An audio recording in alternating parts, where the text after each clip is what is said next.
আজকে যে যুব কল্যাণের দপ্তরের যে আম্বেদকর সভা থেকে আপনাকে যে পুরস্কৃত করা হলো, এই ব্যাপারে যদি কিছু বলেন তো আমরা সেই ব্যাপারে একটু জানতে চাই আপনার কাছ থেকে। আজকে ভারত সংবিধান প্রণেতা ডক্টর বি.আর. আম্বেদকরের জন্মবার্ষিকী উপলক্ষে আম্বেদকর কালচারাল কলেজের তরফে এক গুণীজন সংবর্ধনা ও সাংস্কৃতিক অনুষ্ঠানের আয়োজন করা হয় মৌলালী যুব কেন্দ্রে।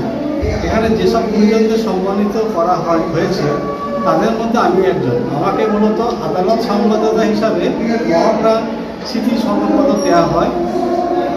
আমি প্রায় 24 বছর জেলা সাংবাদিকতার সঙ্গে যুক্ত। বর্তমানে আমি লিগাল রিপোর্টার হিসাবে পূবের কলম পত্রিকাতে রয়েছি। এছাড়া হাওড়া কোর্ট এবং হুগলি কোর্টে জাতীয় লোক আদালত যে বসে সেখানে একজন বেঞ্চ মেম্বার হিসাবে থাকি এবং কলকাতা হাইকোর্টের নন অ্যাডভোকেট মিডিয়েটর হিসাবে তালিকাভুক্ত রয়েছে। ধন্যবাদ। আপনাকে স্বর্ণপদক দেওয়া হলো তো? হ্যাঁ, এই মহাপ্রাণ স্মৃতি স্বর্ণপদক। এইসব সম্মান আমাদের কাজের অনুপ্রেরণাকে আরও বেশি উৎসাহিত করে তোলে এই ধরনের সম্মান।